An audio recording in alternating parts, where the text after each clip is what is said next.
Please, no loud noises, no bright lights. I have the worst book hangover I've ever experienced, and it is all your fault! Yes, you all told me to read these books. You said I'd never be the same, and guess what? You were right. I can't go back. I don't know if I want to go back. I don't know what to do with myself now. I need water, I need coffee, I need sunlight. But most of all, I need to tell you about the 6 books I read in March, so grab an aspirin and hydrate, cause here we go. Was that too much?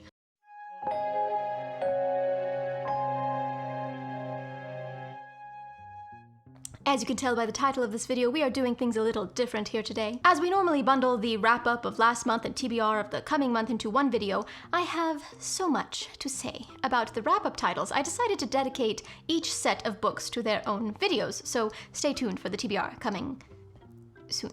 Hello everyone and welcome back to the Neverland Book Club. I haven't mentioned that subscriber count for a while now, but I'd like to take a minute and just thank you all for being here. I've gotten such lovely comments lately and a flood of new viewers, so hello.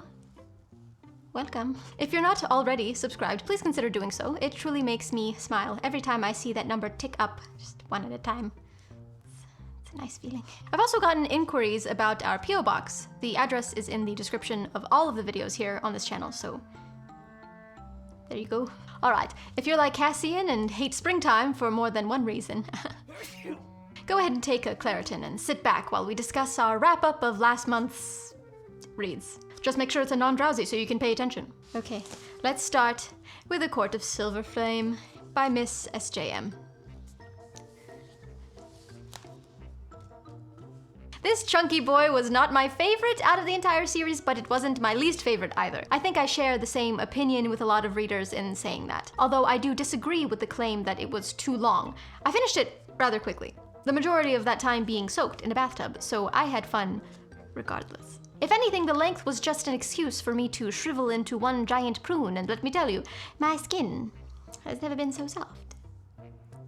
Before reading, I thought I maybe shared some characteristics with Nesta. However, after completing her arc, I've come to find, no, not really. I know everyone wants to identify with Feyre since she's the main baddie, but I do think I'm most like her. I even paint digitally. The real stuff is too messy. And I think I would deceive an ex and then seduce the best friend just to gain information for my actual partner, mate. And deception, don't you think?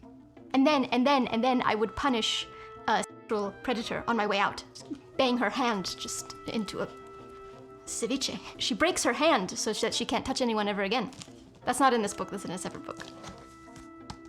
But wouldn't I do that? Isn't that something I would do? If I saw someone messing with someone else, man or woman, wouldn't I punish them in a violent way? I think you'd have those thoughts.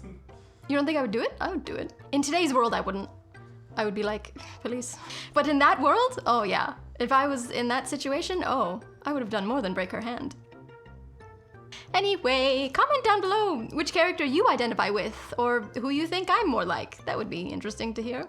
Back to Silver Flame. I did enjoy the normalcy in which the beginning of the book takes place. Frost and Starlight set up a little world of peace amongst these characters where we once only identified their adventures with war. This slow burn between Cassian and Nesta gave the reader a chance to get to know each character first before knowing what they would be like together. And let me tell you, they're pretty interesting together, like cheese and honey. At first you're like, no, what? Ew, weird. But then you take a bite and you're like, oh no, this works. A little. I have a lot to say about how Mass writes the complexities of trauma and found families, but I'll save that for a full review at some point. What I will say is that I was both pleased with and annoyed by Nesta's found family dynamic in this book because, like, why couldn't she have just been that way with her own sisters? Because that's all they ever wanted. But again, I digress. What I enjoyed most about this book was the development of Nesta's coming to terms with herself, her progress, her downfall, and her redemption. At the end of Mist and Fury, her sharp edges get amplified by what happens to her and Elaine, trying not to spoil things here. And again, if you pay attention to how Nesta is described in the previous books, Mass foreshadows flames as a correlation to Nesta's character, and that's just good writing, to be honest. It's just chef's kiss. This book being dissected in multiple parts corresponding with Nesta's current level, we'll call it, in that part of the book is another association with good writing. We are leading up to a climax and we know it. The dedication at the beginning, the first page for every Nesta out there, climb the mountain. At the beginning I was like, oh, cute, stitch that on a pillow. But now I'm like, yes, carve that into your mind, climb that damn mountain, and also, calm down. I recommend this book to everyone who has already finished the first 4. Obviously. But don't skip it just because it's about Nesta. All of our favorite characters have their moments here, and look at all these tabs. Paper cuts. Do I over-tab? Yes. But that's not what we're discussing in therapy today. I have a lot more opinions about this book, so if you'd like to discuss and fall down the rabbit hole with me, DM me on Instagram, message me on AIM, mail me a letter. I need to talk to someone who understands. Does anybody remember AIM? Because I will tell you, I read the first 3 pages out loud to my sister and she had a nightmare. She called me saying she had a nightmare about a humanoid bat coming out of a cauldron, and I was there, both in the dream and in real life, laughing because look what I'm doing to my family. Sorry, Mimi.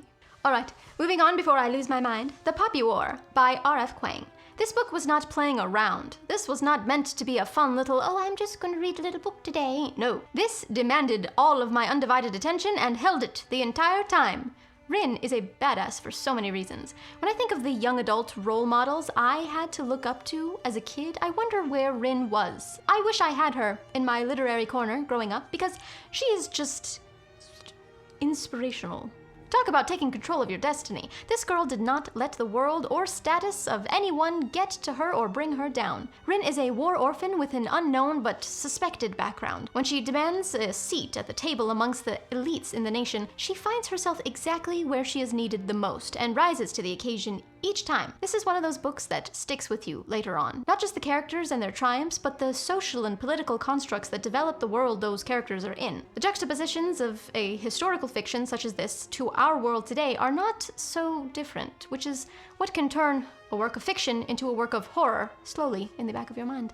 I recommend this book to those who enjoy a bit of historical fiction and incredibly well-written fight scenes. Kuang knew what they were talking about when writing the fight scenes in this book. I was there, ringside, holding on to the cage of the octagon, cheering Rin on. It was good. And I cannot wait to pick up book 2 very soon. Next we have Beach Read by Emily Henry as a little palate cleanse. Was I annoyed at this book? Yes. Did I find the tropes overdone and incredibly predictable? Yes. Were the characters cookie-cutter, copy-paste characters of previous contemporary romance novels I've already read before? Absolutely. Did I get what I came here for? Also yes. I knew what this was before I started reading and I enjoyed it anyway.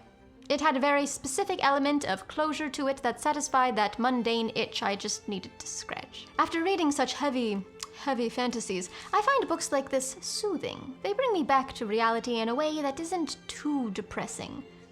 You know? Like, I know life is not all happy endings like this, but it's also, sadly, not filled with sexy bat boys or tea-spilling cereals either, so it's a happy medium. I did not, however, enjoy the ending. Not at all. It was way too Disney happily ever after, spot on, spoon-fed in your face, smell the roses, just too much. Also, I have very specific opinions on real estate, and this just collided with that as well. So, always buy, never sell. Ladies and gentlemen, that's what I have to say. Anywho, we have our 2 main characters who I can't remember their names. They're on the cover. They do it. It was nice. Of course it was nice. It was well written. It made me blush, but I'm a very pale person. The eggplant or peach emojis make me blush. However, the way Emily Henry writes love scenes made me think twice about how Ali Hazelwood wrote her love scene in Love Hypothesis, because looking back, that wasn't as good as I thought it was. That was clumsy and scientific. This seemed a bit more organic, which I appreciated. It also had quite a bit of romancy quotes I tabbed, which could be interpreted as quite creepy when taken out of context, like this quote that reads, "You know that feeling when you're watching someone sleep and you feel overwhelmed with joy that they exist?" See, when read like that, it's not so romantic, is it? Wasn't that creepy? It wasn't that creepy? No. You didn't see my... Although this is categorized as an enemies to friends to lovers, it also had one of those tropes where they actually were never enemies to begin with, which I didn't like. I want that tension. Let me hate you first. What kind of fire is that if I don't want to strangle you with my bare hands first? No, it's just me. I need a better therapist. You would want to strangle me? Always. It wasn't that creepy? Anyway, I don't necessarily recommend this book if you've already read literally any other contemporary romance novel. It's the same. You've read it before. If you're looking for a little book holiday, something with the complete opposite nature of the Poppy War, where you do just want to read a fun little book today, then yes, read it. Just know you already know how it ends. Next we have Ninth House by Leigh Bardugo. I was a little disappointed with this one, more so than with Beach Read, because I was actually quite bored for the majority of it. Honestly, I felt like the description of the book was more interesting than the novel itself, and I feel bad for saying that, but it's my opinion. I did appreciate the accurate descriptions of the Los Angeles Valley, though. Come to find, at the end of the book, Bardugo had an interview with the narrator of the audiobook where she says she actually grew up in the San Fernando Valley. So that's why her descriptions of LA were more accurate than those of New Haven. I just didn't have as much fun with it as I had anticipated, but it did have its moments of intrigue. Bardugo did do her research in regards to the secret societies described throughout the novel. Stories like this make you think twice about who is really in charge, who are the people really running the world, and if we truly live in a fair and just society. Spoiler alert, we don't. But let's not get political here. Just watch Prison Break.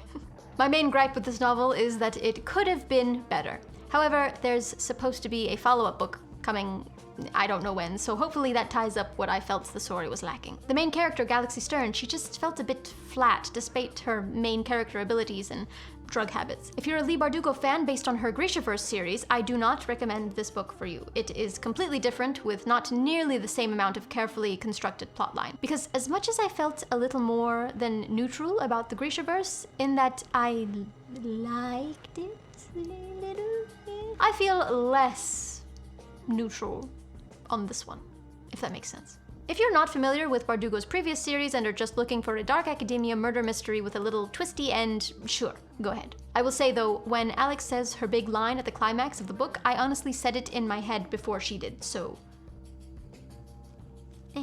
Next we have Men Without Women by Haruki Murakami. Oh, Murakami, where, oh where are you putting all these women? Because each and every one of the short stories in this book is literally about men misplacing women. I didn't have too much to say about this collection of short stories other than you get exactly what you expect from the cover and the author. I love Murakami. I love his writing style. I love the majority of the stories I've read from him so far. But I will say I don't enjoy his short stories as much as his long-form ones. He's a writer that needs to marinate with you before you can enjoy the full-course meal. He's not one to snack with. I have yet to see Drive My Car yet, but I intend to as soon as I can find a legal way to do so.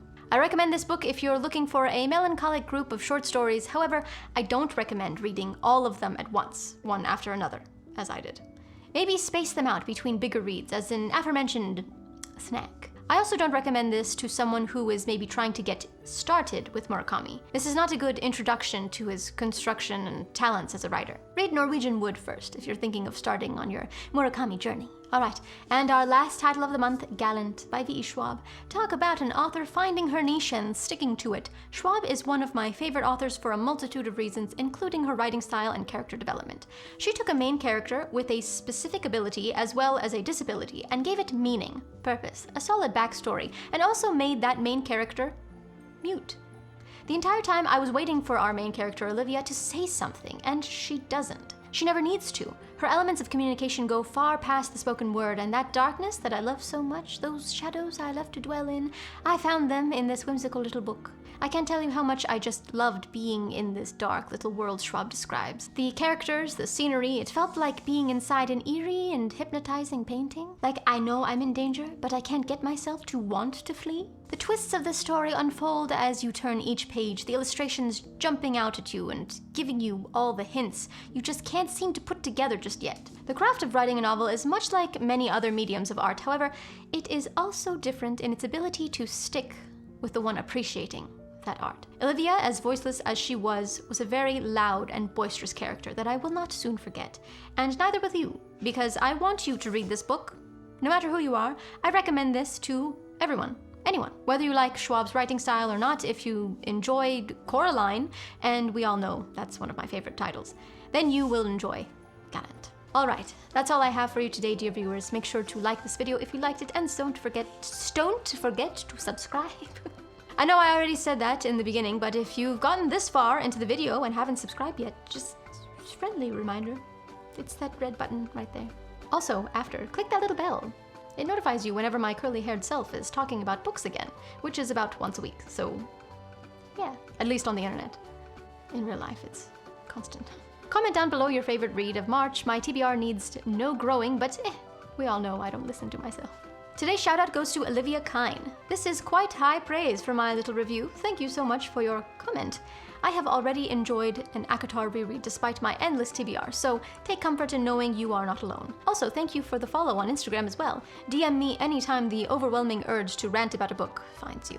Alright, I'll see you soon with our April TBR. This is not usually how we do things, I know, but you have to be like Rin and just roll with the punches, eh? Stay lost, keep reading, don't be an Esta.